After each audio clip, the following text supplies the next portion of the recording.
Greg Tabibian et Tatiana Ventose en ont marre du RN et vont détruire le Rassemblement national. Je ne sais pas si vous avez suivi tout ça, mais pas mal d'influenceurs qui sont dans les girons, soit souverainistes et qui parlent notamment au Rassemblement national, soit carrément des influenceurs Rassemblement national comme Tatiana Ventose aujourd'hui, se sont retournés contre le RN à la suite du vote, enfin plutôt de l'abstention du RN pour la loi qui demande une identification France Connect ou autre pour aller sur les réseaux sociaux et qui interdit l'accès aux réseaux sociaux aux moins de 16 ans.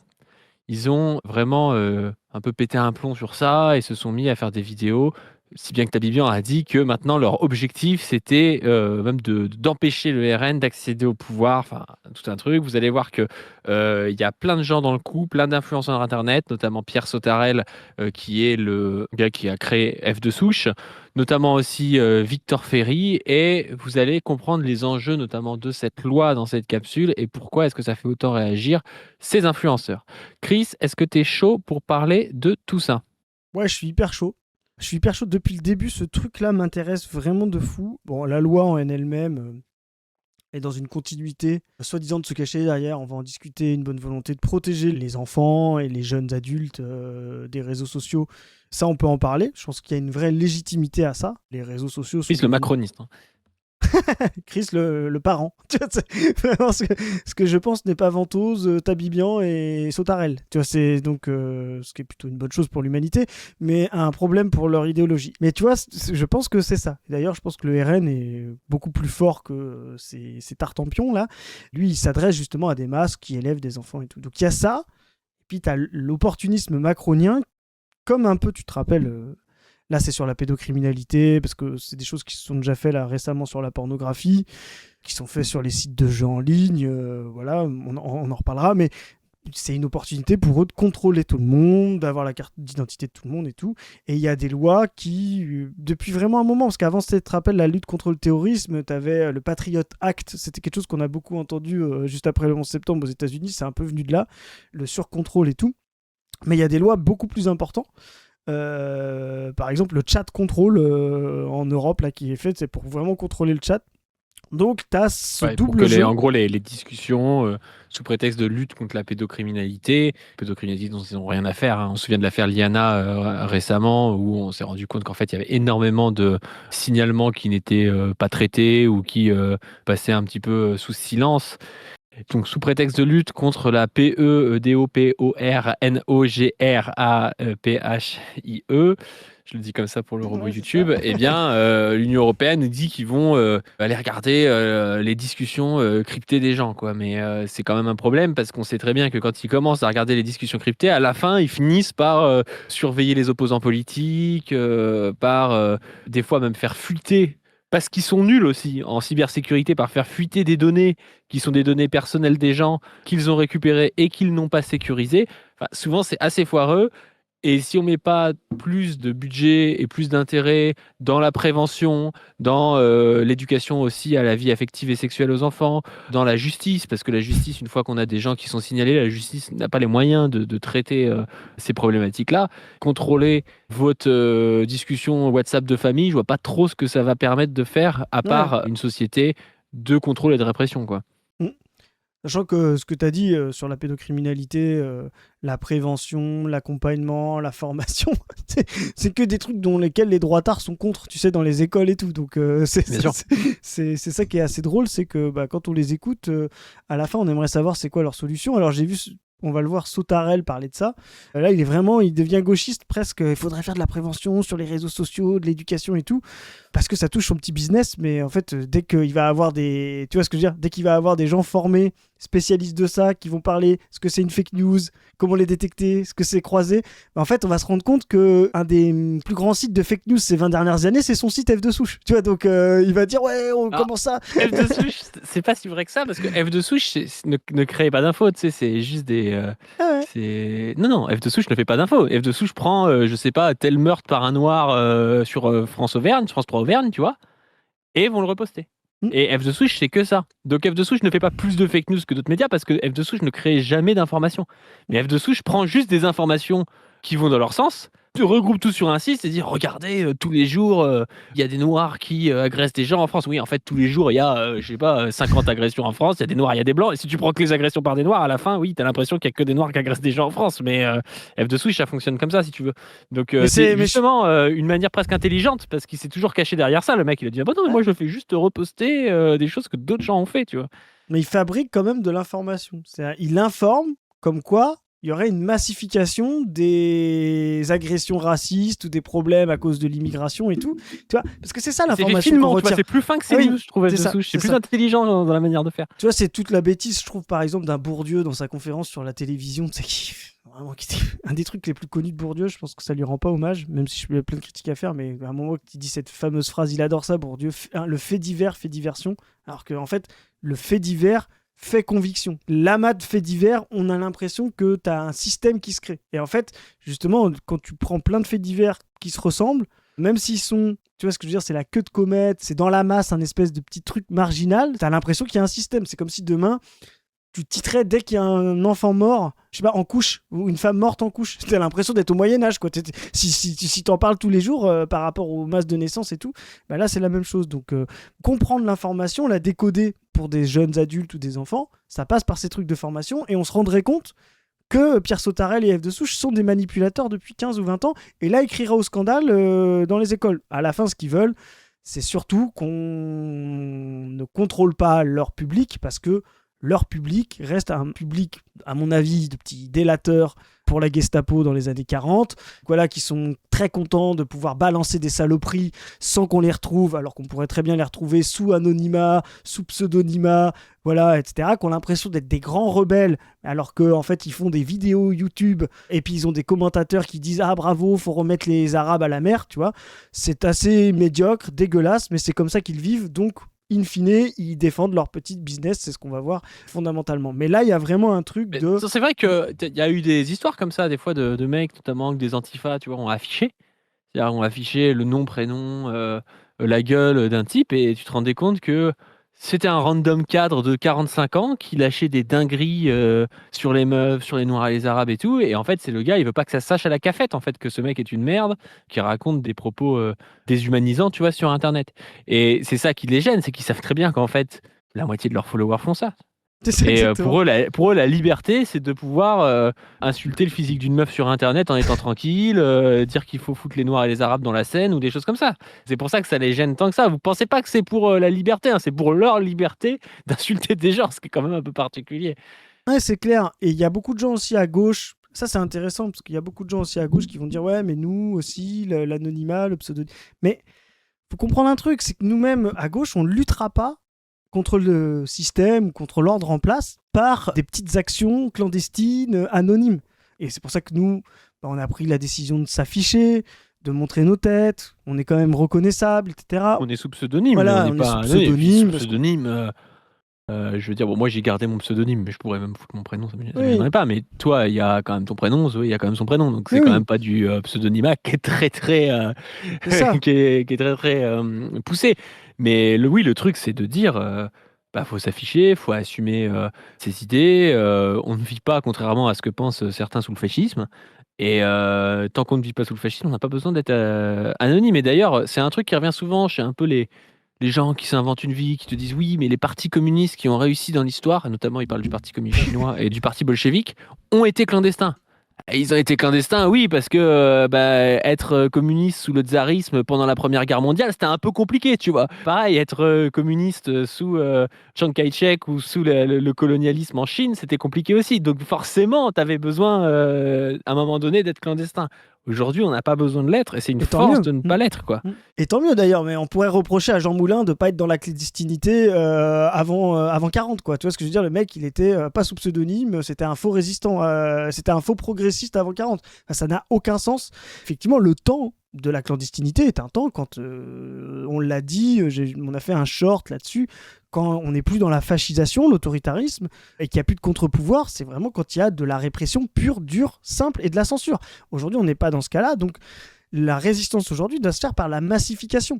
Et pour ça, il faut rentrer dans les organisations, il faut avoir le courage de s'afficher en tant que délégué syndical, comme militant politique, auprès de ses amis, dans son entreprise. C'est pas simple, hein, je dis pas faites-le du jour au lendemain, comme ça, mais il faut le faire progressivement et tout. Parce que ne jamais tenir dans la société réelle, dans vos cercles de socialisation, que ce soit le travail, la famille, les amis, la patrie, pardon, tu vois, c'est vraiment de discours progressistes, de rien dire, de se cacher, et par contre de se lâcher sur Internet ou sur Twitter, ça ne fait absolument pas avancer le débat. Au contraire même, on va le voir dans la capsule, ça crée des biais, d'avoir l'impression, tu sais, que tout le monde est d'accord avec toi parce que le jeu des algos, en fait que tu te retrouves qu'avec des gens qui pensent comme toi, qui te like et tout, mais on baisse dans la société.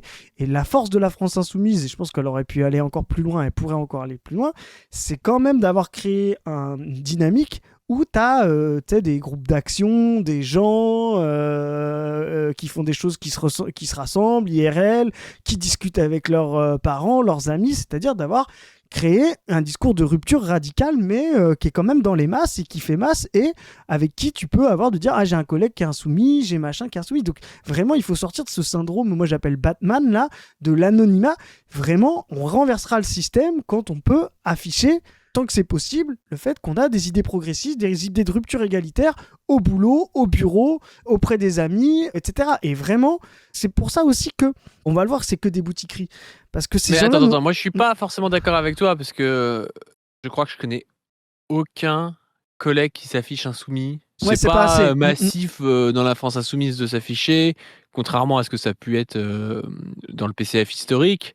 Et moi, je vois plus ça chez les syndicalistes. Ouais. Et j'ai un grand respect pour les syndicalistes, même les syndiqués, pour ça, parce que c'est des gens qui sont capables de s'afficher, alors que c'est pas facile, alors que tu vas avoir comment ça s'appelle, la direction qui va le savoir, tu vas avoir ton patron qui va le savoir, tu vas avoir même parfois des collègues droitards et tout, tu vas avoir des gens qui vont dire ah, la CGT, blabla, ils sont toujours en grève. Enfin, tu vas avoir parfois une pression et t'afficher en tant que syndicaliste, en fait, c'est déjà ouvrir la possibilité que des gens qui pensaient être seuls, pensaient être les seules personnes de gauche dans le collectif, commencent à se reconnaître, à dire en fait, il y a d'autres personnes, peut-être que je peux aller lui parler. Et puis bon, je suis pas d'accord avec la CGT, mais là, quand même, je me suis fait sucrer 2 week-ends de suite et tout, je vais peut-être aller en parler. Enfin, ça, c'est fort. Et d'ailleurs, il y a plein de gens qui sont dans une sorte de extrême gauchisme, tu sais, qui vont aller critiquer H24 la CGT.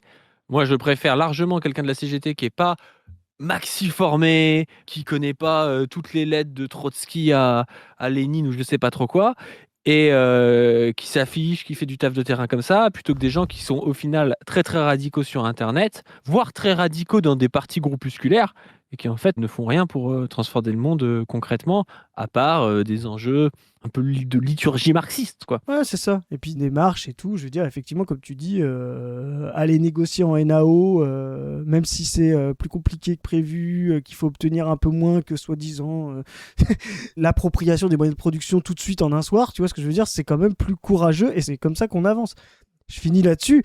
C'est aussi le seul moyen des masses de contrer le pouvoir médiatique. Quand le pouvoir médiatique traite les militants communistes ou les militants insoumis là, d'antisémites, etc.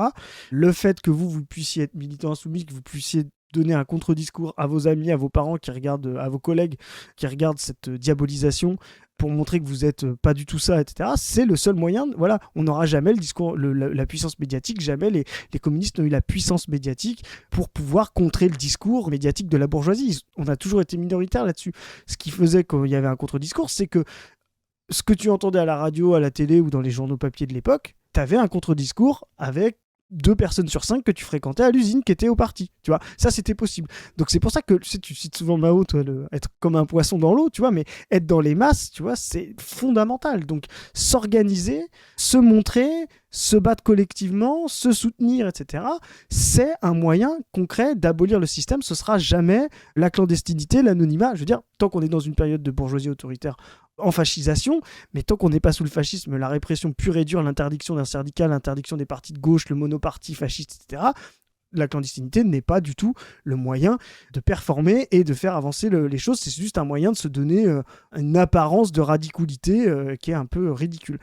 Et juste ouais. Avant qu'on commence vraiment la capsule, à parler de Ventos, ta vie bien et tout ça, je voudrais que les gens comprennent bien notre position. Nous, enfin, on aurait voté contre cette loi. Parce que cette loi va servir à Macron, tout comme on aurait voté contre la loi de fin de vie. Alors que moi, dans un monde où les soins palliatifs marchent bien, où les gens ont réellement le choix, c'est-à-dire que la société n'est pas validiste et tout ça, moi je suis plutôt pour que les gens puissent choisir une aide à mourir, ça me gêne pas. Mais dans le monde actuel, je pense que c'est très dangereux et que ça va servir au final à se débarrasser de certaines personnes à qui on pourrait donner des meilleurs soins, mais à qui on ne va pas donner des meilleurs soins parce que ça coûte cher, quoi. Mm.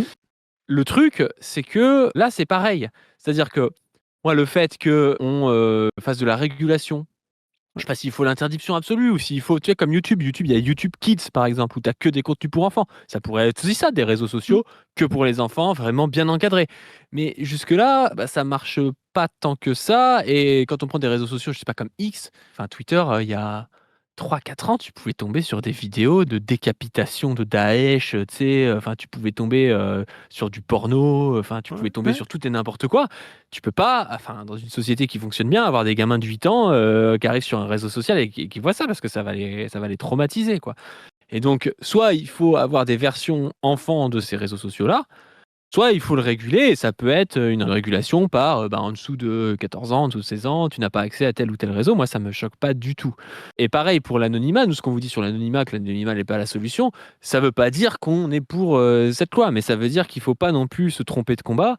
De toute façon, si vous dites des dingueries sur Internet, vous pouvez être retrouvé par les flics qui est cette loi ou pas. De toute façon, il y aura des manières de contourner ces lois avec des VPN ou des choses comme ça, donc ça change pas grand-chose. Et il faut se dire qu'on ne va pas massifier par l'anonymat. L'anonymat, c'est quelque chose qui historiquement sert plutôt la réaction. Mm. Pourquoi ça sert la réaction? Parce que quand vous devez assumer publiquement des positions politiques, vous êtes obligé du coup de se dire qu'est-ce que va penser l'autre, et donc ça vous pousse en fait vers des choses plus humanistes. Parce que si tu es en face d'une femme, que tu es ultra misogyne, c'est compliqué de lui dire. Ouais. Parce que tu te dis, qu'est-ce qu'elle va T'as penser de moi? J'ai l'altérité en passé face pour un de toi. connard. Ouais. Alors que quand tu es dans un isoloir, quand tu es anonyme, tu peux traiter machine de tu peux, enfin, ces trucs-là sont possibles. Et c'est pour ça d'ailleurs qu'on voit des trucs sur Internet, des mecs qui te menacent de mort. Enfin, nous, je veux dire, quand quelqu'un nous menace de mort, on sait très bien qu'il va rien faire en fait, Ouais. le gars. Et jamais il le ferait en face en réalité. Mais le gars, il est sur Internet et il le fait. Cette logique de liste noire, c'est une logique très libérale et au fond très réactionnaire. Et moi, tu sais, je m'intéresse en ce moment pas mal à la Révolution française. Et il y a vraiment, je trouve, ces choses-là qui sont intéressantes dans la Révolution française, c'est que tu as des gens qui sont pris dans des débats à devoir assumer des positions et qui tiennent des positions et qui votent de manière beaucoup plus progressiste que ce qu'ils pensent et ce que leurs conditions matérielles les amèneraient à penser. Moi, je pense à quelqu'un comme Danton, par exemple. Danton, quand on est de gauche radicale, on sait très bien que c'est un gars, en fait, il veut pas l'égalité, Danton, hein. Danton, ça l'arrange de mettre l'aristocratie en minorité, d'avoir autant de privilèges que l'aristocratie. Donc, il va jouer sur l'égalité pour obtenir l'abolition des privilèges. Mais à un moment donné, lui, il veut pas aller aussi loin que Robespierre. Il veut pas aller vers l'égalité réelle et vers le fait de faire rentrer ce qu'on appelle parfois le quatrième État, tu sais, le bas tiers État, notamment beaucoup de paysans et aussi de début de la classe ouvrière, parce qu'il commence à y avoir des ouvriers aussi à cette époque-là, même si c'est pas massif.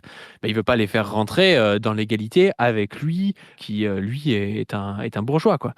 Et des personnages comme Danton, c'est des gens dont on sait qu'ils veulent pas forcément aller aussi loin, mais qui vont devoir quand même le faire parce qu'ils sont obligés d'assumer, étant donné qu'ils ont dit qu'il fallait l'égalité et qu'il fallait pas de privilèges, ils vont devoir assumer publiquement que cette égalité, elle ne veut pas rien dire, elle ne veut pas juste dire les privilèges de Danton. Alors, je mets peut-être un peu cher à Danton, et Danton, c'est pas le pire, Non. largement. On pourrait mettre beaucoup plus cher à d'autres, à Mirabeau, à tout ce que tu veux, tu vois. Mais c'est un bon exemple, je trouve, parce que c'est un exemple d'un gars où moi je le vois entre ses conditions matérielles et ce qu'il pense vraiment, et ce qu'il est obligé de penser en communauté. Et tu te dis, si la Révolution française, il y avait eu des votes dans des isoloirs sans débat contradictoire, il n'y aurait jamais eu de Révolution française.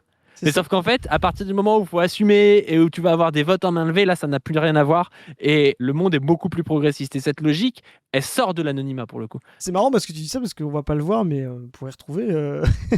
Sautarel a fait justement un trade pour comparer l'anonymat à l'isoloir. Tu vois, genre, c'est un progrès indispensable. Je savais pas, mais ça ressemble. Tu vois ce que je veux dire? C'est vraiment ça. C'est pas un progrès du tout. Alors qu'en fait, justement, la démocratie permanente, comme nous on la pense, ça devrait être une démocratie justement de consensus, de beaucoup plus de débats. le vote, s'il existe, ou la décision collective, elle devrait intervenir à la fin. Je veux dire, le processus démocratique des dimanches de vote chez nous, ça devrait commencer à 8h avec des grandes assemblées, tu vois ce que je veux dire, et des gens qui débattent, tu viens défendre ton candidat dans ta commune, t'as le gars en face qui répond, etc. Ça devrait être ça, tu vois, la démocratie permanente. Et des gens qui à la fin disent, bon bah on vote collectivement, la main levée, et on trouve la meilleure solution collectivement, on l'assume pleinement. Ça, c'est vraiment... logique, vous êtes 4, il y a 4 pommes. T'as une pomme très belle, une pomme véreuse et tout. Si tu dois la choisir et que les autres ne savent pas qui a choisi la pomme, t'as tendance à prendre la plus belle pomme pour toi, tu vois. Ah, c'est ça. Mais si t'es avec les autres personnes, tu te dis, bon, bah, vas-y, on va les partager, chacun aura un peu de la plus belle, chacun aura un peu de la moins belle, c'est logique. Et c'est pour ça que le collectif est beaucoup plus progressiste en réalité. Ouais, bah oui, parce qu'il est obligé de trouver des solutions collectives à des problèmes collectifs. Là où l'isoloir et la démocratie libérale, individualisante plutôt qu'individualiste d'ailleurs, est une forme de répondre individuellement à des problèmes collectifs, ce qui est un gros souci. Donc là, on a vraiment ce croisement-là, et tu vois, en plus, ça fait sens avec ce qu'ils sont eux-mêmes. Des boutiquiers, comme on l'a dit, c'est, tu vois, les Tabibians, les Sautarelles, les machins, c'est des gens qui n'ont jamais créé d'organisation, créé de parti. Ventose, elle était au PG, puis elle a arrêté pour faire une boutique, tu vois. Elle sait que elle a besoin de gens qui ne s'organisent pas, qui passent leur temps à faire des vues, des réacs, des pouces, des machins, des abos, des commentaires et tout, mais des gens qui ne passent jamais justement à la structure organisée, parce que du genre, s'ils faisaient ça, de toute façon, ils dépasseraient largement le confusionnisme d'un Tabibian ou d'une Ventose. Exemple typique, c'est les gilets jaunes. Tu sais, tous ces gens-là adorent les gilets jaunes du début. Puis les gilets c'est les mêmes, hein, tu vois, les mêmes gilets jaunes qui, parce qu'ils se retrouvent sur des ronds-points, sortent du confusionnisme de ah ouais c'est les Arabes machin, parce que comme tu l'as dit ils sont en collectif. Donc il y a Kader qui est revenu, qui a amené à manger et tout. Ah bah ouais, mais en fait les Arabes c'est peut-être pas le problème. Ah et puis on est tous gilets jaunes, puis en fait le problème c'est peut-être la constitution et tout. Là ils se disent ah non ça a été gauchisé. Tu vois ce que je veux dire, parce que dans leur petit truc idéaliste, et d'ailleurs on va le voir, c'est le fond du truc, ils ont l'impression d'être très importants parce qu'ils ont l'impression que c'est eux qui font avancer les forces politiques alors que c'est l'inverse. Dans leur truc c'est ah bah non ils sont passés d'idées un peu individualisantes de droite, mes impôts, tu vois, à on va renverser la 5ème République, c'est forcément gauchisé. Bah non, c'est ce que tu dis, c'est l'exercice de la pensée politique collective, l'organisation. Et ça se fait pas de manière anonyme, même si vous êtes sur internet, sur un Discord, c'est pas suffisant, il faut être en face, il faut retrouver les codes de l'humanité fondamentale, d'être en face de l'autre, de pouvoir croiser son regard, de pouvoir croiser ses impressions de visage, de pouvoir sentir la colère de quelqu'un qui monte quand vous dites une dinguerie, ce que tu disais tout à l'heure sur la misogynie, mais c'est pareil sur le racisme et tout. Et d'ailleurs, je finis là-dessus, il faut réguler les réseaux sociaux pour une simple et bonne raison, c'est qu'aujourd'hui ils sont devenus massifs. Et donc ça, on est d'accord sur ce que tu disais, on est contre cette loi, on l'aurait voté contre, mais on est d'accord sur le fond. Il faut des lois là-dessus. Et je pense que c'est pour ça que le RN, qui est bien plus intelligent que tous ces tartampions, a compris que les masses qui votaient pour eux sont beaucoup de prolétaires, de gens qui essayent d'élever leurs enfants, tu vois, et qui voient la dinguerie. Les réseaux sociaux sont devenus aujourd'hui un espace public. Un espace public au sens où tout le monde peut arriver, c'est plus un espace marginal de gens qui avaient un ordi. En plus, alors ça dépend des réseaux, mais je connais quasiment personne dans mon entourage, à part vraiment les anciens, genre mes grands-parents, tu vois, qui n'a pas de réseaux sociaux. C'est ça, exactement. Et donc, c'est forcément un espace qu'il faut réguler, comme la rue est un espace qu'il faut réguler. Et toute la bêtise de dire, mais c'est aux parents de gérer, ça c'est vraiment le truc de droitard, etc. Oui, vous avez qu'à dire, on n'a qu'à arrêter le code de la route ou les lois dans la rue, c'est aux parents de gérer, à apprendre à regarder. NAP, hein. C'est ça, c'est aux parents de gérer, à regarder à droite, à gauche, tu vois, enfin ça n'a aucun sens. Donc là aujourd'hui, il y a une préoccupation des masses pour ce que font leurs enfants sur les réseaux sociaux, parce que justement les réseaux sociaux ne sont plus devenus un espace marginal dans lequel il y avait une chance sur 5 que tes enfants y soient. Maintenant tu sais qu'ils vont y être, exactement comme ils vont être dans la rue. Donc il faut effectivement une éducation parentale, mais aussi des lois collective pour pouvoir réguler tout ça. C'est logique. Et tu dis aujourd'hui, en réalité, je pense que c'était déjà le cas il y a 10 ans pour les jeunes. Ouais, je pense. Et tu vois, la Chine a régulé les réseaux sociaux il y a bien longtemps, hein, il y a genre une dizaine d'années. Et tout le monde disait oui, c'est le totalitaire chinois, blabla. En réalité, eux, on a vu qu'ils ont régulé à partir du moment où c'est devenu un enjeu de société. Macron, on a l'impression qu'il régule à partir du moment où la gauche devient forte sur les réseaux sociaux. C'est quand même un peu particulier parce qu'il aurait pu le faire il y a 10 ans aussi, mais il s'en foutait, quoi. Mais c'est d'ailleurs, on aimerait que Sautarel et tous nos confusionnistes d'extrême droite nous expliquent pourquoi ça s'est jamais fait avant, alors que l'extrême droite est depuis 10 ans, soi-disant, l'adversaire de Macron. Et pourquoi ça arrive maintenant. En fait, on comprend bien que c'est pas le... Et que le RN comment dire, ne vote pas contre. On voit très bien qu'en fait, il n'y a plus besoin des réseaux sociaux pour pouvoir que le RN soit majoritaire, voilà, et que ce soit demain l'alternance avec Macron, et que la vraie alternative, c'est-à-dire anti-système, c'est la gauche de rupture, c'est Mélenchon, et c'est elle qu'elle va en poupe sur les réseaux sociaux. Donc en fait, ils se tirent des balles dans le pied, en mode on va tomber sur le RN, voilà. En fait, ce que vous comprenez pas, c'est que c'est littéralement Mélenchon qui est empêché, et que cette régulation-là se fait pour pouvoir sauvegarder votre Marine Le Pen, pour qu'elle arrive au pouvoir contre Mélenchon, si demain il y a un deuxième tour entre les deux. Hein. Ouais, mais j'ai envie de continuer là-dessus parce que c'est peut-être le plus intéressant dans cette histoire. Par rapport à la Révolution, tu m'avais dit une fois un truc qui m'avait marqué, c'est que j'ai pas compris tout de suite au début. Tu m'avais dit que pendant les révolutions, c'était les logiques des idées qui prônaient sur les forces matérielles presque. Et je me suis dit, c'est un peu bizarre pour un marxiste de dire ça. Et en réalité, tu m'avais expliqué qu'en gros, dans une phase comme la Révolution française, évidemment, c'est les forces matérielles qui font que tu arrives à avoir les états généraux, le doublement de tir, tout ça. Tu vois. Mais à partir du moment où tu commences à débattre dans une assemblée, bah, tu es obligé de pousser au plus loin, par exemple l'égalité. Et quand tu te dis de l'égalité, il n'y a aucune raison que tu conserves un vote censitaire, que tu conserves tout un tas de privilèges que la bourgeoisie voulait conserver au départ en 1789, parce que la bourgeoisie ne voulait pas abolir l'Ancien Régime. Elle voulait une sorte de monarchie constitutionnelle à l'anglaise, conserver le roi et eux obtenir le fait de pouvoir participer au gouvernement, de participer au pouvoir beaucoup plus que l'Église et la noblesse paye des impôts qu'ils ne faisaient pas jusque-là. Ouais. Quoi. Donc, le truc, c'est que quand tu arrives au moment où tu dois discuter, où tu prends des concepts, tu es obligé de les pousser jusqu'à un certain point. Et ça, c'est intéressant parce qu'en fait, si tu veux, évidemment, tu as une histoire de groupe, de sujets collectifs, de rapports matériels, mais tu es obligé de prendre en compte des gens qui ne sont pas forcément dans ton sujet collectif, mais qui sont devant toi, pour qui le concept pourrait aussi s'appliquer. Et en fait, tu as deux solutions. Soit tu vas jusqu'à appliquer le concept aussi aux plus pauvres, en disant bah, l'égalité, ça s'applique aussi autant à vous, soit tu es obligé de faire sécession et de l'avouer. De dire, ouais, non, mais en fait, vous n'êtes pas des êtres humains, par exemple. C'est un peu ce que font les Israéliens avec les Palestiniens. Non, mais en fait, vous êtes un peu des animaux, donc c'est différent pour vous, quoi. Mais tu es obligé, à ce moment-là, d'assumer la rupture parce que tu es en train de débattre là-dessus. Et donc là, c'est des confrontations vraiment importantes qui vont se jouer et des confrontations qui vont devoir se régler, mais qui peuvent pas rester dans un statu quo comme c'était avant et juste inconscient, quoi. Ouais, et t'as raison. Et les mouvements révolutionnaires, c'est aussi des moments de cristallisation où tout le monde, du puissant au non puissant, sortent un peu d'eux-mêmes pour penser le monde de demain. Tu vois. Et effectivement, quand on est là, bah, tu maximises les concepts, comme tu l'as dit. C'est pour ça qu'à un moment donné, les structures mentales, qui sont des structures aussi, les idéologies, reprennent le pas, rentrent en contradiction avec les forces matérielles. Ça veut dire qu'on a créé un moment, et c'est pareil pour 17, hein. Tu as une accélération entre février, octobre, à la Douma, etc. Tu vois, où, comme tu l'as dit, les concepts sont maximisés parce que les rapports productifs sont mis en pause. L'intégralité de la société se pose la question du devenir et non plus de se conserver, etc., de demeurer. Ils se projettent dans le devenir et non pas dans le demeurer. Et donc, comme tu dis, là, quand tu projettes dans le devenir, tu as une projection et c'est à partir des concepts, des idées que tu vas maximiser. Et l'égalité, quand tu viens prôner l'égalité parce que c'était quelque chose que tu voulais contre l'aristocratie, etc., il y a quelqu'un qui va te dire « Ouais, mais cher Danton, tu possèdes tant d'actionnariat, tu vois ce que je veux dire, dans les... Et puis tu as les Noirs d'Haïti qui disent oui, mais bon, voilà, l'égalité, c'est mais- un peu bizarre, pourquoi nous on l'a pas? Et il y a un très grand livre là-dessus, là, aux éditions La Fabrique, là-dessus, justement, sur comment ce moment de cristallisation et de pause a mis en branle justement toute la révolution haïtienne en disant ok, prenons les choses, les termes tels qu'ils sont et appliquons-les et on va voir que nous aussi on peut réclamer l'égalité, tu vois. Et c'est vraiment très important parce que les moments révolutionnaires, c'est justement là où se cristallisent, où les structures conceptuelles de la politique prennent le pas sur les rapports sociaux parce qu'ils sont mis en pause à un certain temps, quoi. Et d'ailleurs, ça se voit même. Là, Et je les lisais, gilets jaunes, c'est ça.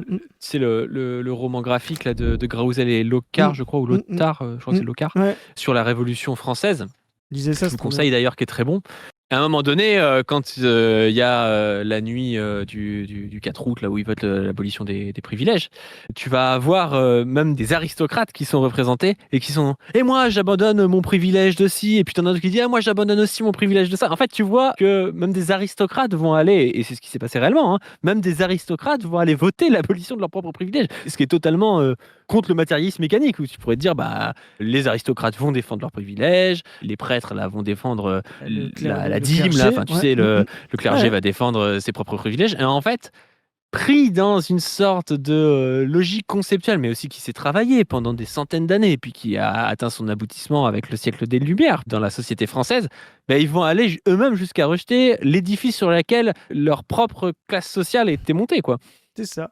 Et du coup, tu vois, on peut incarner ça avec jusqu'à Philippe Égalité, tu sais, le cousin, la branche cadette des Orléans, qui vote la mort de son cousin à une voix près. Hein, je crois que c'était. Alors, c'est peut-être pas tout à fait vrai, il y a une légende là-dessus. Mais en tout cas, le vote pour la mort de Louis XVI, en tout cas, Philippe Égalité a voté pour. Et comme tu dis, ce moment de pause-là reconstruit. Parce que ça se croise sur des intérêts, les nobles comprennent qu'ils ne peuvent plus tenir leur fortune en étant attachés à l'aristocratie, donc il va falloir qu'ils deviennent des bourgeois, ce qu'ils étaient déjà en train de faire au XVIIIe siècle, tu vois. Pareil pour la branche cadette qui sait qu'elle...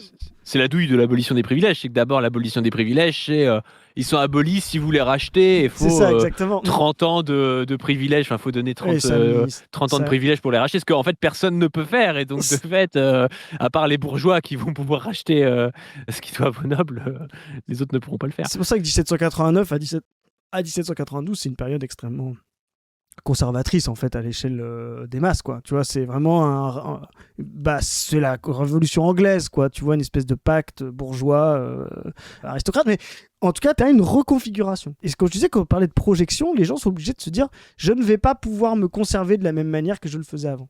Et ça, déjà, c'est sortir du conservatisme, quoi. Tu vois. Oui, mais donc, déjà, tu vois, 1789-1792, à la limite, ça pourrait s'expliquer par les rapports de force matérielle. Mais 1793, ça sort des rapports de force matérielle. Je veux dire, les bourgeois n'ont aucun intérêt à 1793. Ah non. Ça va beaucoup trop loin, tu vois, pour eux. Mais ils poussent leur logique universaliste à fond, quitte à la rendre presque concrète, tu vois, à vouloir faire presque du communisme. Même si, évidemment, bon, Robespierre, il n'est pas non plus communiste, tu vois, il est quand même pour... Enfin, à l'époque, ça n'a aucun sens, parce qu'il y a très peu d'ouvriers, il est pour la redistribution de la propriété, qui est de la petite propriété partout, il y a quelque chose qu'on ne pourrait pas appeler du communisme, mais vous voyez ce que je veux dire, qui ne va pas dans le sens de sa propre classe, en réalité. Ben, clairement...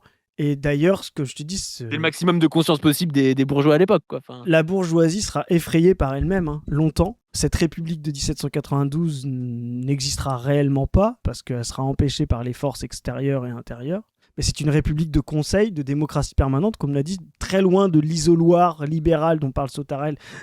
On va y venir, on avait prévu de faire une intro plus courte, on est à 36 minutes là, mais bon, je pense que c'est plus intéressant que les Tartampions. Ouais, je pense que ça peut faire une bonne capsule. Ouais.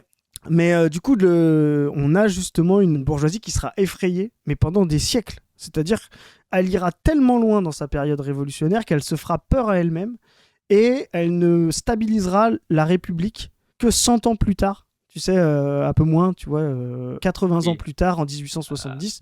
Et la République, et ça c'est aussi qu'il faut comprendre ça en France, la République, c'est pour ça qu'on a des Jaurès, même des Mélenchon, etc. La République sera teintée de révolution rouge à cause de 1792, 1793, etc. Et la bourgeoisie elle-même reviendra à l'Empire, à la monarchie, parce qu'elle s'est fait peur elle-même par ses prétentions égalitaires pendant ce moment-là. C'est très particulier en France pour ça, et c'est pour ça que la République a ce côté extrêmement subversif, progressiste dans ce pays, parce que la bourgeoisie est presque allée trop loin contre elle-même dans sa période révolutionnaire, quoi. Tu sais que Lucien Sèvres, il en parle de ça, il dit que quand il était... prof, au début de sa carrière de professeur de philosophie, il faisait du Lénine, il faisait du Marx, il disait des dingueries un peu communistes, tu vois. Et en fait, il s'était fait taper dessus par son inspecteur, qui était autre que Canguilhem, qui disait ouais, tu vas trop loin. Et tout, c'est quand Canguilhem commence à te dire ouais, frérot, c'est un peu n'importe quoi. Et en fait, il a dit et puis j'ai compris qu'il suffisait d'être républicain pour faire de la propagande communiste. Il dit un truc comme ça. Il dit en fait, il suffit de reprendre les grands textes républicains de la Grande Révolution, de faire du Jaurès, de faire de la laïcité bien comprise. Ils disent pour faire en fait de la propagande pour le parti. Mais bien sûr, tu sais, 1848, il y a ce truc-là, il y a le drapeau rouge contre le drapeau français, etc. C'est fondamental, et pour ça que le drapeau bleu-blanc-rouge a toujours cette ambivalence à gauche. Ça n'a jamais été vraiment le drapeau totalitaire de la réaction. La bourgeoisie l'a pris, l'a repris, mais il a cette saveur révolutionnaire qui fait un peu tout l'espace de confusion un peu complexe qu'on a en France, et ce rapport à la République sociale dont parlera Jaurès. Et la République a été pendant 70 ans un argument contre la bourgeoisie, alors que normalement, si tout s'était bien passé, comme tu le disais, entre 1789, on aurait une république, une monarchie constitutionnelle ou une république, je sais pas, tu vois, bourgeoise, et jamais la république n'aurait été quelque chose de si révolutionnaire dans ce pays, quoi. Un Jaurès n'aurait pas pu exister s'il n'y avait pas eu 1793, paradoxalement, parce que en tout cas, il n'aurait pas existé comme un grand républicain, voilà, comme un républicain révolutionnaire, et ça, c'est très très important. Et en même temps, c'est la réaction des différentes puissances, même la réaction du roi, en fait, qui crée l'emballement, tu vois. C'est-à-dire que, en fait, le roi, quand on s'y intéresse un peu, on a l'impression que Louis XVI, il était presque d'accord, en fait, pour une monarchie constitutionnelle. Et à être conseillé, on lui dit de se barrer. Du coup, il se barre, il passe pour un traître. Et puis après, il y a des pays, les Prussiens, les Autrichiens, qui vont rentrer en guerre contre la France. Ça crée aussi un peu ça crée une moïsation un peu, tu vois. Ça crée un truc où à la fin, soit tu suis les révolutionnaires, soit tu ne suis pas les révolutionnaires, mais si t'es entre les deux, t'es un traître. Parce que t'es vu comme un traître par les royalistes, et parce que t'es vu comme un traître par les révolutionnaires.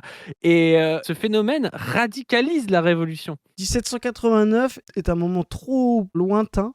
Il arrive après la Révolution anglaise, après la Révolution américaine. Il n'y a plus de place, tu sais, pour le... C'est pour ça que les Français sont très idéalistes aussi, et qu'on parle de la grande révolution et tout. Il n'y a plus de place pour le consensus. Tu vois, il n'y a plus de place pour le pacte qu'ont fait les Anglais ou qu'ont fait un peu les Américains de manière différente, tu vois. Soit tu es du côté de la monarchie, soit tu es du côté de son abolition. Et le veto du roi, c'était trop royaliste pour les révolutionnaires et trop révolutionnaire pour les royalistes. Tu vois, ça ne pouvait pas tenir. Et donc, à la fin, tu as un monarque qui pousse son veto, justement, jusqu'à se faire guillotiner. Tu vois, ça ne pouvait pas tenir, tu vois.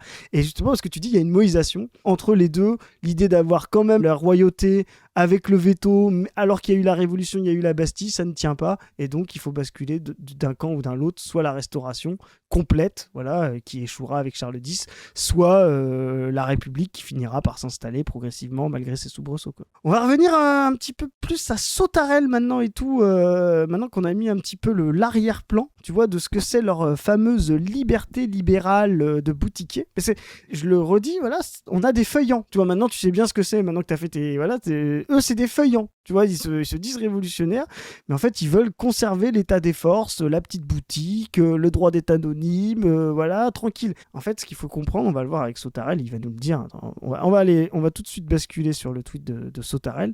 Donc ça, c'était avant la mesure. Si le RN vote ces mesures, ce ne sera pas une simple erreur. Depuis 2017, la Macronie avance méthodiquement vers un contrôle toujours plus étroit d'Internet.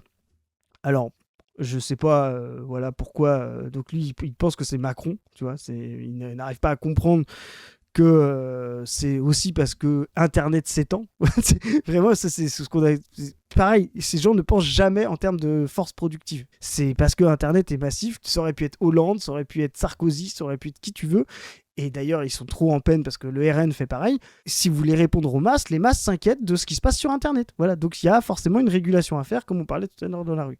Elle change de prétexte, protéger les enfants, lutter contre le terrorisme. Alors, lutter contre le terrorisme, a priori, ça avait pas l'air de t'exciter plus que ça.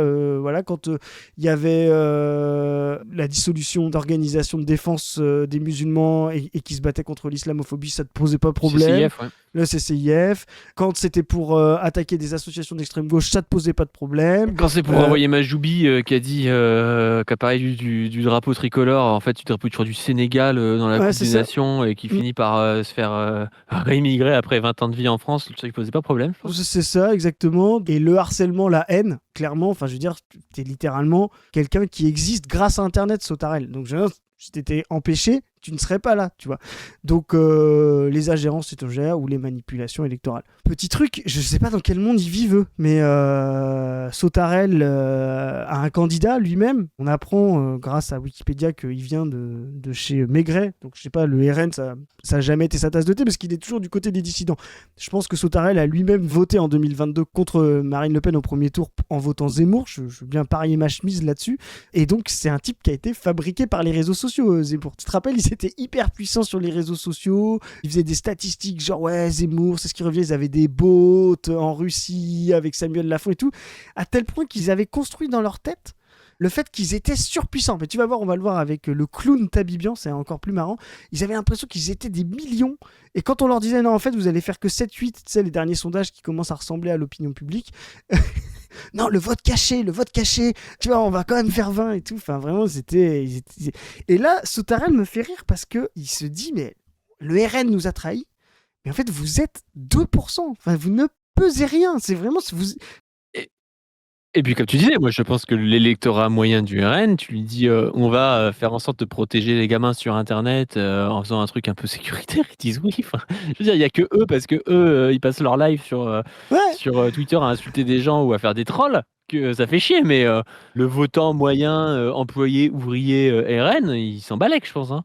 C'est vraiment une incompréhension totale de vraiment de ce que les sont gars, les ils forces veulent qu'on productives. demande les papiers de tout le monde dans la rue tout le temps, mais par contre qu'on te demande des papiers sur internet, ça les rassure. Bah tu vas voir, on va voir l'inconscient qui va réapparaître de Sautarel tout à l'heure.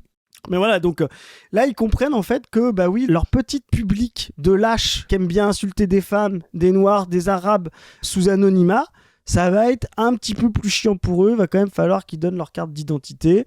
Bon, même si, comme tu l'as dit, on peut toujours retrouver des gens, etc. Là, ce sera peut-être plus facile. Donc, il va peut-être falloir se calmer. Tu vois, bon, moi, dans l'absolu, ça me dérange pas. Tu vois, c'est comme voilà que ça me dérange pas qu'il y ait des lois pour interdire l'expression raciste dans la société, en public, dans un stade, tu vois, dans la rue et tout. Butch, c'est ça, Ah ouais, c'est ça. Bah ouais, je suis pour interdire Barbara Butch dans un monde normal, elle se produit pas, tu vois. Donc voilà. Et donc ouais, là, ils sont une espèce de petite masse, d'ailleurs, qui doivent se partager entre eux, là, tu vois, d'anonymes un peu lâches, qui jamais ne sera engagé dans la transformation, parce qu'ils ont débouché sur rien. Sautarel, à part voter Zemmour aujourd'hui, il a soi-disant été au RN depuis longtemps et tout, mais il n'a jamais créé de mouvement politique et tout. Et ouais, c'est la boutiquerie qu'il faut défendre. Voilà, c'est les petites boutiques. Et puis mes petits viewers, ils veulent consommer de l'alcool ou du tabac sans qu'on vienne les regarder, savoir s'ils ont 14 ou 15 ans. Là, on a un petit vendeur, là, un petit buraliste qui dit ouais, je vais faire moins de chiffres parce que j'ai pas envie de demander la carte d'identité pour savoir si le gamin il a 14 ans, tu vois, j'ai envie de vendre des clopes, je vais perdre du chiffre d'affaires. C'est littéralement des buralistes ou des vendeurs d'alcool, tu vois. Moi, ça ne me dérange pas qu'on demande la carte d'identité pour pouvoir vendre de l'alcool ou vendre des clopes. C'est exactement la même chose. Et eux, comme tous les petits poujadistes boutiquiers qui sont, ils ne veulent pas de régulation parce que c'est leur propriété, leur petite vie, leur petit business et tout. C'est des libertariens racistes. Voilà. Il y a deux types de personnes qui savent pas reconnaître si une meuf est majeure ou mineure. Il y a Sardoche et il y a le buraliste. À la fin, c'est pour leurs intérêts concrets et matériels. Hein. Mais d'ailleurs, ils sont ensemble, je pense, Sardoche et puis Sautarel. Hein, donc voilà. Et donc, le résultat est toujours le même. Identifier davantage les internautes, affaiblir l'anonymat. Tu vois, c'est vraiment ça. Affaiblir l'anonymat. Surveiller les échanges, faciliter la visibilisation des comptes et confier à des plateformes, à des autorités administratives ou à des organismes privés le pouvoir de décider quelles opinions doivent rester visibles. Ça, on pourrait le dire, ça. Moi, je peux le dire, effectivement. L'organisme privé, il est contre le fait que tout appartienne à Elon Musk. Il est pour un service public des réseaux sociaux. Moi, je suis chaud. Moi, je suis d'accord. Hein. Moi, je préférais que Twitter soit un truc public. Hein. Ouais, un service public des réseaux sociaux, comme il y a Radio France, tu vois. Comme il y a Blablacar. Voilà, exact. Tu vois, et donc, et vraiment, eux, ils veulent tout privatiser. Et après, ils s'étonnent que les boutiquiers, ils font dans leurs propres intérêts. Donc, c'est vraiment hallucinant. Tu vas voir, ils sont rejoints par Tatiana, qui elle aussi... La goutte.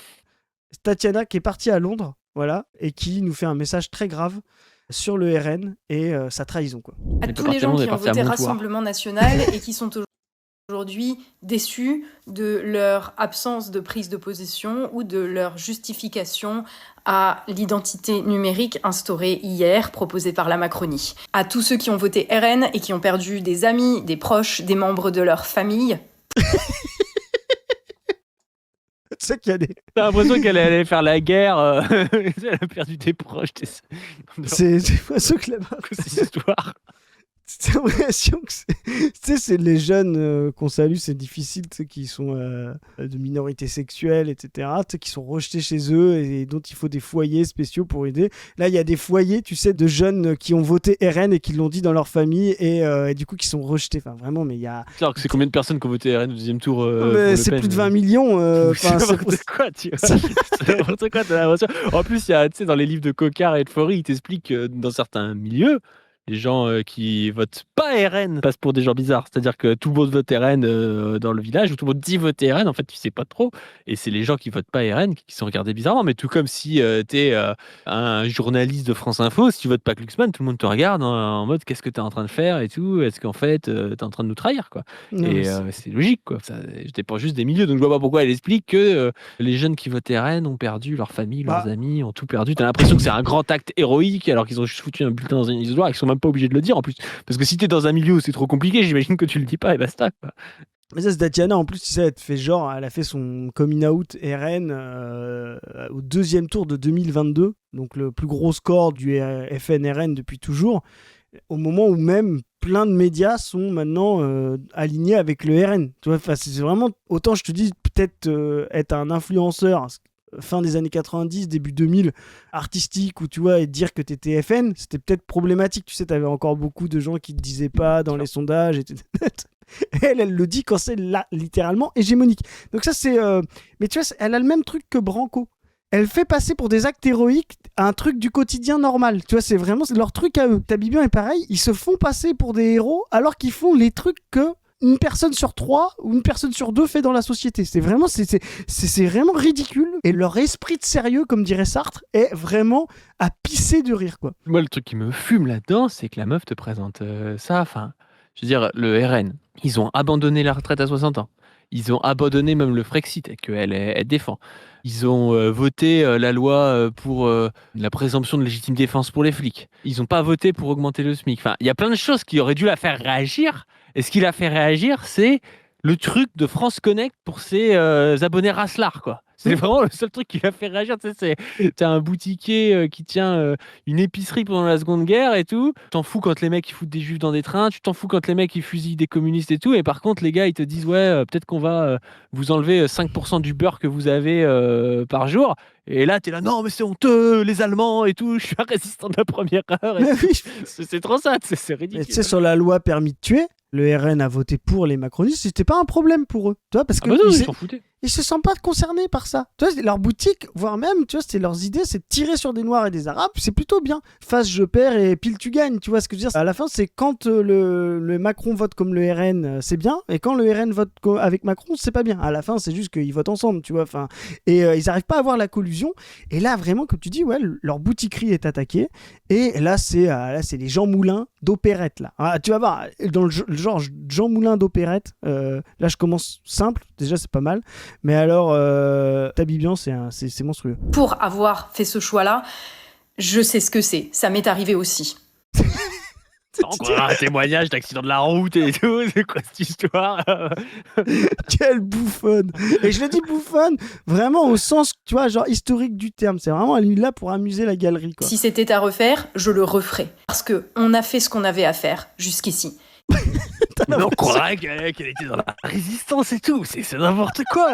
Elle a juste voté Marine Le Pen en 2022, quoi. Mais je te dis, ces gens sont trop marrants. Ces gens sont hilarants. Ceux qui nous le reprochent ou qui s'en moquent, ce sont finalement que des lâches qui n'ont pas osé choisir et qui ont préféré laisser les traîtres assumés rester au pouvoir.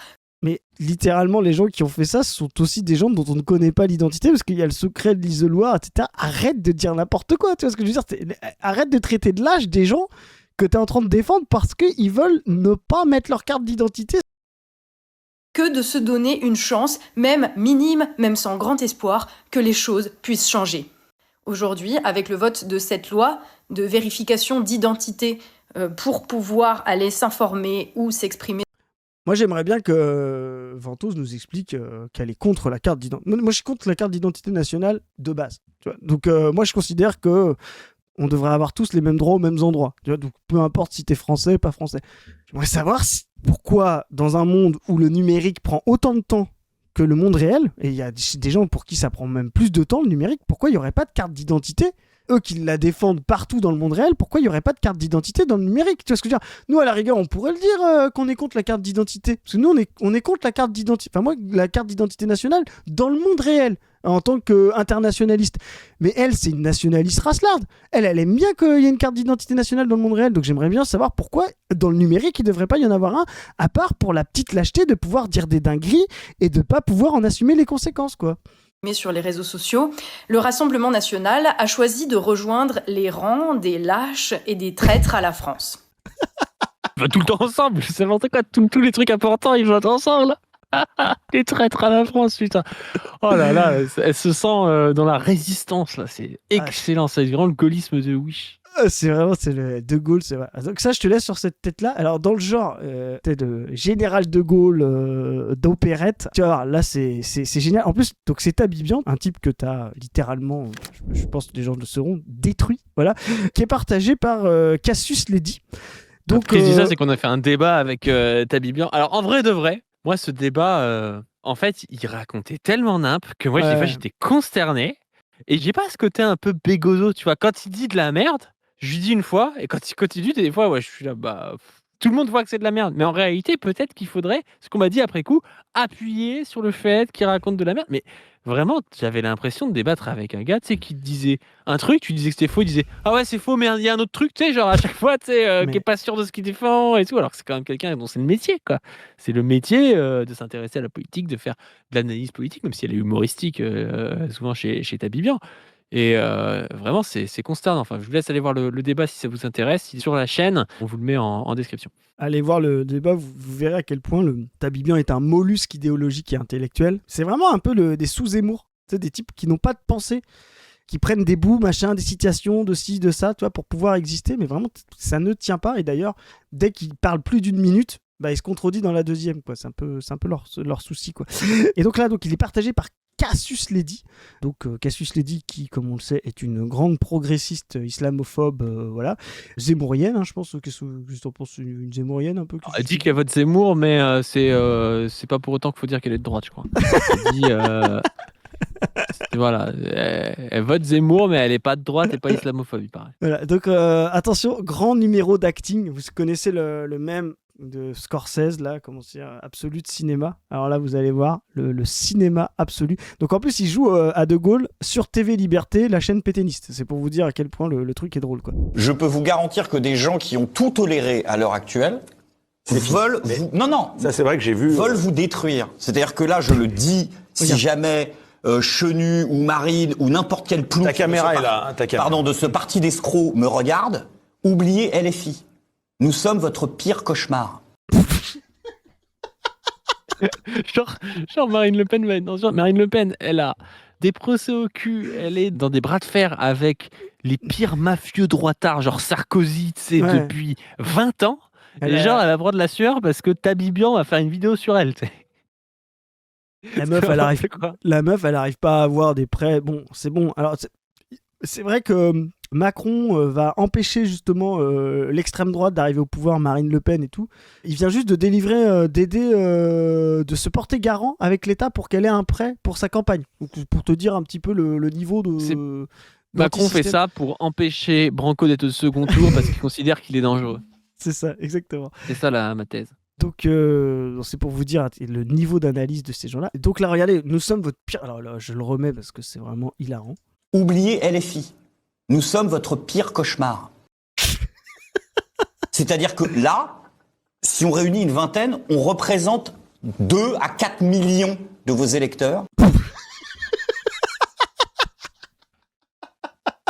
Ça impression c'est dans quel c'est dans les 717 ça où le mec il dit vous savez ce que ça fait 1 million, c'est un peu ça, ça fait 4 millions d'électeurs, t'as bien, enfin.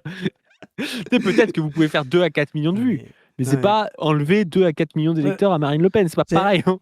C'est ce con est tellement idiot qu'il a dû, je sais pas, prendre les abonnés de F2 Souche, les abonnés de Ventose, les siens, et il les a additionnés. Il s'est pas dit, peut-être que c'est les mêmes personnes en fait qui sont abonnées aux 2 chaînes. Parce qu'en fait, vous savez, tu savais pas que quand t'es abonné à une chaîne, tu peux plus t'abonner à une autre, pas du. Tu sais, donc c'est forcément ça s'additionne. Vraiment, mais donc juste pour info, 2 millions à 4 millions, c'est à peu près entre 7 et 15% d'électorat. Le type nous dit 1/3 à 2/3 des gens qui votaient déjà RN, qui viennent de Tabibian. Alors, on va replacer les choses dans leur contexte.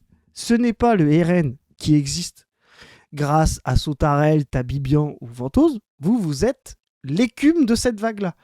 Le RN existe depuis 95, même bien avant. Il fait vraiment sa grosse percée en 95. Enfin, déjà, il élit 50 députés en 86.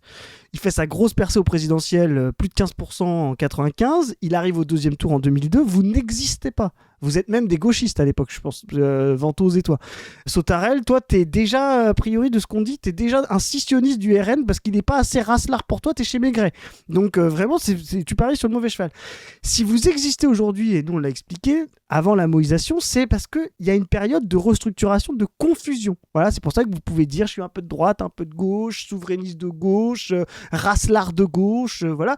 Donc c'est pas vous qui avez fait exister le RN, c'est le RN qui vous fait exister. Pour être clair, hein, c'est la même chose pour nous avec la France Insoumise. Hein. Si aujourd'hui nous on existe, c'est qu'il y a une dynamique, il y a un débouché qui doit se construire de gauche de rupture parce que les forces productives et l'état du capitalisme l'exigent. Et nous, on existe parce qu'il y a des gens qui se posent cette question-là pour avoir une rupture plus égalitaire, plus communiste. Et nous, on profite de cette dynamique pour faire un mouvement de balancier, se construire et en même temps pousser des lignes à la France Insoumise. Mais c'est comme si nous demain on disait nous serons ton pire cauchemar, Manuel Bompard, tu as passé la loi fin de vie, nous on représente à peu près 4% de ton électorat. Mais vraiment, mais n'importe quoi, tu vois. Enfin, donc le boulard des gens. Non mais c'est des Mais en petits plus entre eux, je sais pas, ils touchent peut-être 2 à 4 millions de personnes, quand bien même, je suis pas sûr qu'ils touchent 2 à 4 millions de personnes, mais imaginons ils touchent 2 millions de personnes avec leurs vidéos. Bah, les gens au premier tour de la présidentielle, même si eux ils disent qu'ils vont pas voter pour Le Pen, ce qu'ils faisaient déjà en 2022, hein, je rappelle, il a appelé à voter pour Asselineau, hein, il a pas appelé à voter pour Le Pen, tu vois, donc c'est pas lui qui fait l'électorat Le Pen. Bah, les gens ils iront quand même voter Le Pen pour la plupart des gens qui le suivent, et au deuxième tour ils voteront Le Pen aussi. Donc je veux dire, ils vont pas aller se mettre à voter Macron ou Mélenchon parce que ce gars a dit oui pour la loi sur internet, il se soit abstenu, tu vois, ça n'a aucun sens. Mais c'est un clown. Et donc, tu as envie de dire, mais moi, je préfère dire, mais pour qui tu vas voter, du coup parce que tu nous dis pas pour qui tu nous dis pour qui tu vas pas voter. Branco. Voilà, je pense que tu vas voter Branco. Et Sautarel, on aimerait bien. Parce que Sautarel, il vote déjà pas Le Pen au premier tour. Je sais qu'il vote Zemmour. C'est une évidence. Tu vois, comme il votait Maigret quand c'était le père Le Pen. Donc, arrêtez de faire croire ça. Le RN est stable. Le RN n'est pas un phénomène d'Internet comme Zemmour. Justement parce qu'il n'est pas ancré sur vous. Il est ancré dans les problèmes concrets et réels des masses. Ouais, c'est ça qu'il faut bien comprendre. Ce que n'arrivent pas à comprendre et les gauchistes et les droitards, là. C'est vraiment, ils représentent un débouché concret, le pacte raciste, pour les masses, c'est-à-dire pour résoudre leurs problèmes concrets d'éducation, de salaire, de sortie du chômage et tout. Mais d'ailleurs, ça, c'est les trucs de boutiquiers. Tu sais, c'est le fétichisme un peu de la marchandise, tu vois. Ils ont l'impression d'exister en vendant un produit en se disant « Ah, c'est moi qui ai inventé le besoin du produit parce que j'en vends beaucoup. » Non, en fait, ce qui se passe, c'est que les forces productives sont là, disponibles pour une certaine forme d'activité sociale qui va trouver un ou plusieurs produits qui va permettre d'y répondre. Et là, vous existez, vous, comme vendeur. C'est les forces productives et la dynamique des masses qui fait que vous existez comme vendeur. C'est pas l'inverse. Vous n'avez pas créé des masses capables de acheter un truc que vous avez décidé par vous-même. Mais comme ils sont profondément idéalistes, là, ils sont persuadés que... Tu te rends compte, le type vient de dire qu'il pesait 15% du vote du RN. C'est vraiment...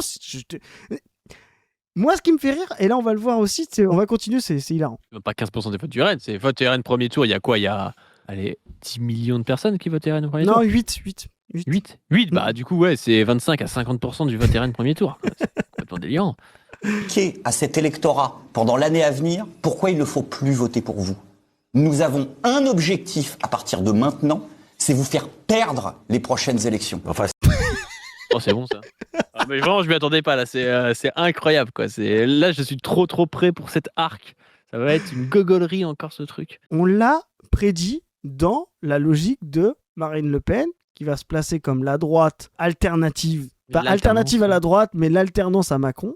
Et elle va débarquer tous les trucs anti-système, etc. Ça ne l'intéresse plus. La vraie question, c'est ces masses-là. Tu vois, c'est comment elle va larguer l'antisystème des zinzins, là. Ça coûte pas cher, donc elle a raison de le faire. Et c'est pour ça qu'un Jean-Philippe Tanguy est malin. Elle a raison de larguer des zinzins comme Sautarel ou comme Tabibian ou Ventose. C'est vraiment des repoussoirs, ces gens-là.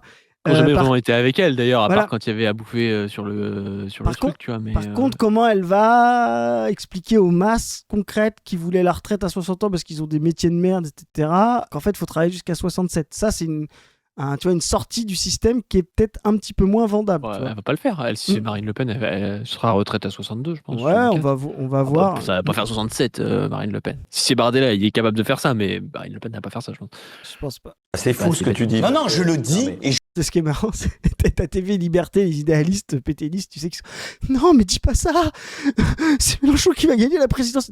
Ils croient vraiment que le type a ce pouvoir d'influence, quoi. Je les regarde, vous avez tous mon numéro, vous pouvez vous acheter une paire de couilles et me répondre. Bon. Ah, la clownerie, quoi.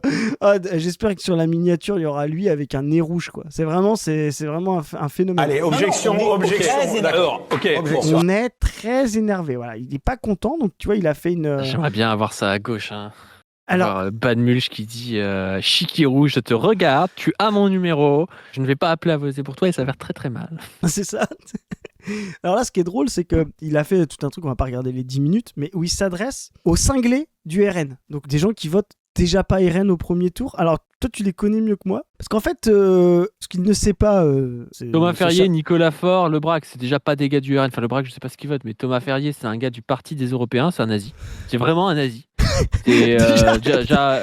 Mais c'est quoi ça ? C'est un énorme nazi, en fait. C'est un ancien gars de chez Bruno Maigret aussi, d'ailleurs. Tu vois, astrologie païenne.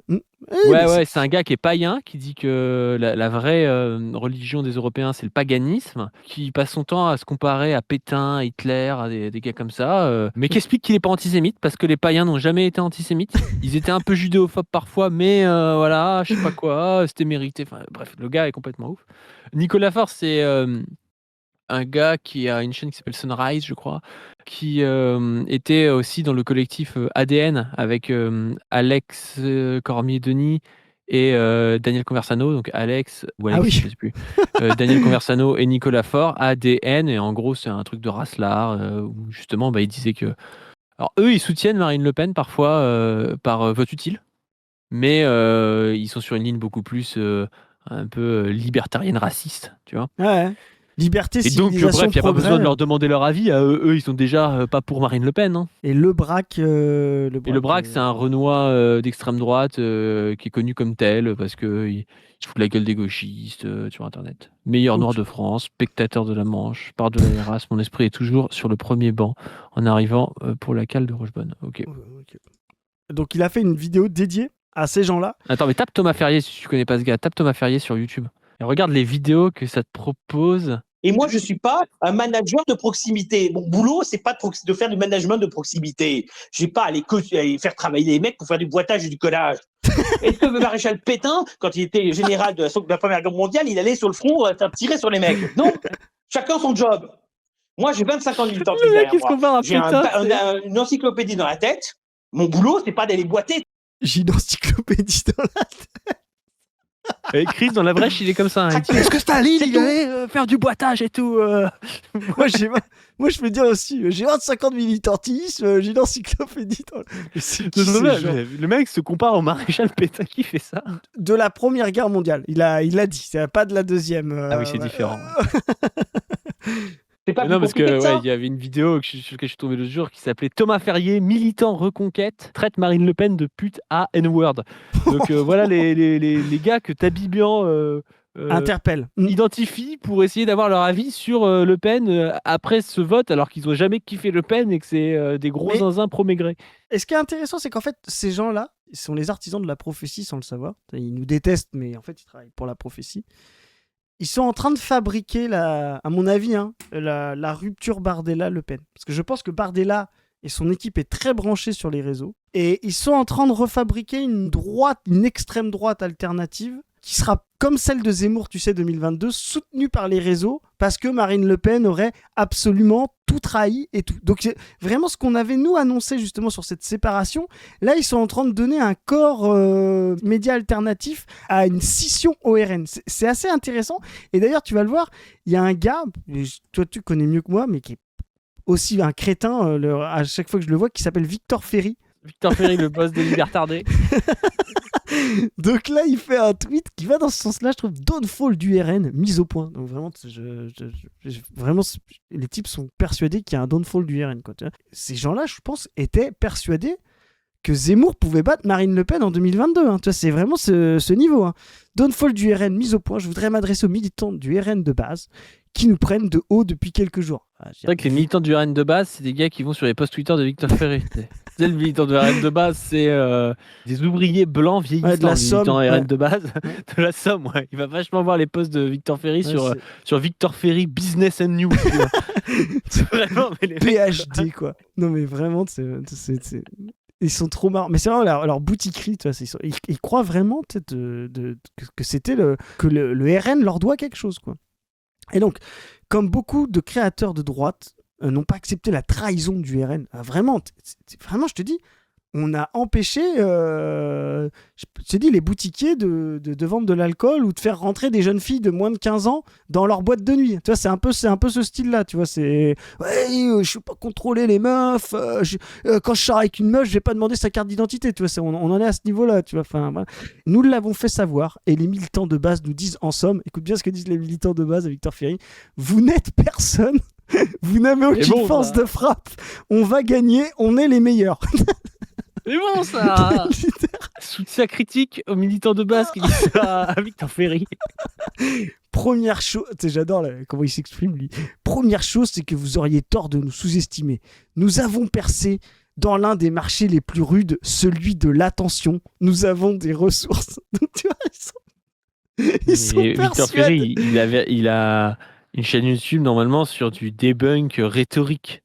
C'est pas du tout ça qui va influencer l'élection présidentielle. Non mais c'est des gars, ils sont persuadés que le RN leur doit des trucs, alors que c'est eux qui doivent au RN.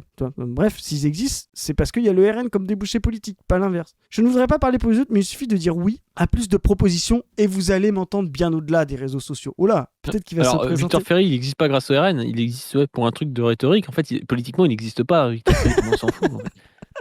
Je sais pas, t'aurais tort de le sous-estimer, il a dit. C'est d'ailleurs ce que je vais faire, car je n'aime pas trop qu'on me sous-estime. Il n'aime pas qu'on le sous-estime, Victor Ferry. Je pense qu'il a... il se dit qu'il n'y a pas que la taille qui compte. Voilà. La seconde vous concerne plus directement. À la limite, écoute bien, à la limite, qu'un élu RN décide de s'asseoir sur tous ses principes pour arriver au pouvoir, voilà. Donc déjà, la ponctuation, c'est un problème chez Victor Ferry, parce que du coup, là, normalement, on peut pas mettre un point. Tu vois, il faut enchaîner. C'est moralement blâmable, mais il obtient de l'argent et le poste. Il faut dire qu'au RN, ça ne vole pas beaucoup plus haut que des petits arrivistes macronistes. Mais vous, les militants, quel intérêt avez-vous à avoir gagné un parti si ce parti se soumet au gauchisme autoritaire alors que la FI a voté contre cette loi. Ce gars, ils sont trop marrants. Le RN était déjà socialiste sur le plan de l'économie. Il a commencé à se renier sur tous les aspects du sociétal. On ne veut pas de remigration, on est islamo-compatible, on se couche face à lui. Et on accepte la censure des voix qui s'opposent au politiquement correct. Donc tu vois, les types n'ont pas compris l'époque. Ils n'ont pas compris. Con, les gars. Je te dis, ils se croient en 98, quoi. Encore une fois, quel intérêt de soutenir un nouveau parti de gauche. Donc le RN, voilà. Donc je rappelle, traiter de gauche Marine Le Pen était la stratégie de Zemmour en 2022. C'est littéralement ce qu'il a fait, quoi. C'est ce que fait CNAFO et tout. Pour gagner, et puis quoi ? Vous devriez être avec nous, imposer une ligne vraiment de droite. Et c'est là, je te dis, ils sont en train de fabriquer la prophétie. Bardella, c'est bon. Surtout que la candidature Bardella, mais bon là c'est un peu mort, mais s'il y avait Bardella et qu'il n'y avait pas Le Pen, ce serait bon pour ma prophétie annexe, la prophétie Hollande, tu vois.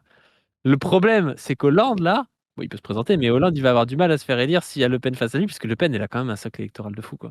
Ouais, après, Hollande, il y a quand même un truc, il peut y être malgré la config. Alors, il aura moins de facilité à atteindre le second tour, mais il peut quand même se présenter par rapport à la médiocrité de tous les autres. Quoi. Ah non, il peut se présenter, mais c'est que ça va être compliqué pour Hollande de faire plus de 16-17, tu vois. Ouais, et Marine Le Pen, 20. ça va être compliqué qu'elle fasse moins de 20, tu vois. Bah, pas sûr, Bardella, parce que... Comme c'est une baudruche, il peut... En fait, Bardella, il a plus de variance. Il peut à la fois faire une bonne campagne, être soutenu par les puissances d'argent, faire 25... Si y a un Retailleau qui se range derrière lui ou qu'il y a un pack ou je sais pas quoi, et Bardella, il va être intouchable. Par contre, il peut vraiment faire de la merde et finir à 14%, tu vois. En fait, t'oublies un truc, c'est que si t'as Bibian et s'y met, il peut faire perdre 4 millions de voix à Le Pen, donc elle peut ne pas être au second tour. Hein, tu vois, elle peut être, voilà. Donc voilà, donc tu vois, il y a un truc qui est en train de se fabriquer. Et d'ailleurs, on le voit, pour finir, leur projet à eux, c'est un projet où les libertariens finissent toujours par rejoindre les Raslar. Et là, on le voit, hein, Ferry, là, ce qu'il raconte, c'est vraiment ça, tu vois, et Sautarel, c'est pareil. C'est un projet d'homogénéité où quand t'es tellement homogène, t'es tellement semblable en termes de rapport de classe, en termes de rapport de race, en termes de rapport de genre, où c'est équilibré, que les choses vont d'elles-mêmes et on a l'apparence de la liberté. Il n'y a pas besoin de contrôle, il n'y a pas besoin de loi collective, il n'y a pas besoin, comme on disait tout à l'heure, de débat collectif, de consensus, d'opposition, parce que on résout toutes les contradictions par l'homogénéité, tu vois. Et Pierre Sautarel a cette petite phrase, tu vois, assez marrant. Il a une espèce d'illumination à 23h15. Il est en train de se dire, quand tu soutiens une loi liberticide, ce qu'il a fait depuis 20 ans, hein, sur Il appelle à faire tout le temps. Voilà, c'est ça. C'est souvent que tu te crois du côté du marteau, jamais de celui qui recevra les coups. Parce que ça ne vaut pas pour la présomption de légitime défense pour les flics, ça, par exemple. Exactement, tu vois. C'est peut-être ce qu'il y a au fond de plus inquiétant. Tu vois. Oh là là, le mec, il a une réflexion de n'importe qui à 15 ans, quoi. Tu sais, on dirait le même Necfeu, là. Tu sais, genre... tu vois. Et vraiment, ce crétin... Mais c'est vraiment, on les reconnaît, les boutiquiers. Ils se sentent surinvestis, ultra puissants, alors qu'ils sont ridicules. Donc voilà, c'était vraiment le côté... Cette loi, effectivement, de contrôle macroniste, sous réserve, comment dire, de résoudre un problème réel, fait éclater la droite et la boutiquerie de droite et d'extrême droite confusionniste. Moi, je trouvais que c'était intéressant de faire cette capsule, nous deux, parce que pour moi, ça fait partie de la fin de la moïsation. Tu vois, c'est vraiment l'espace confusionniste qui perd tous ses neurones, là, qui n'en avaient pas déjà beaucoup, tu vois, pour dire, ah ben non, c'est plus notre candidate souverainiste, on n'en a plus, faut qu'on reconstruise et tout. Vraiment, ils sont agités dans tous les sens. Et en fait, on arrive à la fin de la moïsation. Marine Le Pen est une droite en reconfiguration, alternance avec une espèce de centre. On va vers, tu sais, c'est un peu Trump versus Kamala Harris, quoi. Tu vois, c'est un peu ça, voilà. Et notre espace, nous, d'alternative, c'est de miser sur la gauche de rupture, que eux détestent par-dessus tout. Parce que moi, on a fini en disant, il va voter Bronco. Moi, j'aimerais bien qu'ils nous disent, bah ouais, faisons exploser le système, votons Mélenchon. Tu vois, on va voir s'ils en sont capables. Tu vois, donc, mais non, pour eux, c'est pire. Ils préfèrent presque avoir Macron que Mélenchon. Donc, donc, c'est vraiment la fin de la moïsation et c'était intéressant. Et moi, j'ai juste une petite ouverture par rapport à ça. Peut-être qu'il y a aussi chez eux l'idée de vouloir être toujours dans l'opposition, parce que c'est aussi leur boutiquerie d'être toujours dans l'opposition et de se dire si Marine Le Pen est élue, il faut peut-être pas qu'on apparaisse comme le bras armé médiatique de Marine Le Pen, mais rester dans l'opposition à Marine Le Pen. Et je pense que eux, en se plaçant comme ça, c'est assez intelligent pour leur business. Si Marine Le Pen est élue, il continuera à faire des vidéos, il se foutra de Marine Le Pen, de Sébastien Chenu et tout ça. Alors que s'il appelle à voter Marine Le Pen et qu'elle est élue, il est baisé en fait. Qu'est-ce que tu veux qu'il fasse ? Faire des vidéos pour se moquer des opposants à Marine Le Pen, ça va être chelou parce que ce ne sera pas eux qui seront dans l'exercice du pouvoir. Donc il y a peut-être aussi cette volonté de rester dans l'éternelle opposition qui est quelque chose qu'il y a beaucoup aussi dans le romantisme un peu petit bourgeois, tu vois, d'être toujours seul contre tout. Poujadiste, Branco est beaucoup là-dedans aussi d'ailleurs. Hein. Seul contre tout et puis de jamais avoir les moyens de rien transformer. Comme ça, on a les mains propres en soi. Hein. Bon, on va peut-être s'arrêter là-dessus. Sur ce, n'hésitez pas pour nos projections à aller voir sur notre site internet la-brèche.org. Vous pouvez organiser des projections du film À l'assaut du ciel, Cuba ou la résistance anti-impérialiste. Film qu'on a tourné à Cuba avec l'association sur la Tricontinentale, pour l'anniversaire de la Tricontinentale, avec Saïd Bouamama en personnage principal. C'est un film assez pédagogique, mais aussi assez touchant, qui est très intéressant. N'hésitez pas du coup à organiser une projection. Si vous ne pouvez pas en organiser avec votre collectif, ça peut être n'importe quel collectif, un GA, une union départementale, une union locale, un petit groupe syndical, un parti, même un groupe d'amis qui veulent organiser quelque chose, il n'y a pas de souci. C'est vous qui vous chargez de l'organisation, mais vous nous le dites, comme ça nous on vous fournit le film et puis on essaie de vous envoyer quelqu'un de l'association pour venir présenter un peu l'association, la démarche du film. Ça peut aussi être une présentation du film si vous avez un camarade de la Brèche qui a participé à sa production. Moi, par exemple, si vous m'invitez, je peux vous expliquer la démarche qu'on a eue dans l'idée de faire ce film, mais je ne vous expliquerai pas des détails techniques que je ne connais pas parce que je n'ai pas participé au tournage et je ne connais pas tout, mais on fera de notre mieux dans tous les cas. Et si ça vous intéresse vraiment, on pourra vous mettre en contact avec des gens qui répondront à vos questions. Donc vous allez sur le site, vous avez là, Chris Le Monde, vous avez une carte où vous avez les différentes projections prévues. Donc vous avez une vue d'ensemble, vous avez la possibilité de voir que les trucs sur la France métropolitaine, vous avez aussi les Drômes avec notamment une projection en Martinique. Et vous avez aussi le mode liste où vous pouvez voir par ordre de date, des plus proches aux plus lointaines, les prochaines dates pour pouvoir aller voir le film. Sachant que moi je vais être présent ce samedi à Saintes au café associatif La Boussole pour une projection où on va pouvoir après discuter un peu du film, répondre un peu à quelques questions. Moi je vous présenterai aussi l'association pour vous montrer notre démarche de production culturelle notamment. Et voilà, alors le café La Boussole c'est à 19h à Saintes. Il n'y a pas besoin de prendre de billets avant, vous pouvez venir. De toute façon, c'est une séance gratuite, mais comme c'est un café associatif, si vous voulez pouvoir consommer, il faut juste adhérer à l'association, mais je crois que c'est 1 euro, quelque chose comme ça pour l'année, donc ça ne va pas vous tuer. Et voilà, sur ce, n'hésitez pas à vous abonner à cette chaîne, à aller voir nos différentes chaînes. On ne veut plus, le Instagram de la Pas du Team, le Instagram de la Brèche, nouvellement sorti, les nouveaux Instagram de On ne veut plus, parce qu'on a en fait repris l'ancien Instagram de On ne veut plus pour faire l'Instagram de la Brèche. La revue Position sur pareil, YouTube, Instagram, sur Google. Et sur ce, on vous demande aussi de donner sur le Tipeee si vous le pouvez. Et on vous dit à plus. Salut les gens.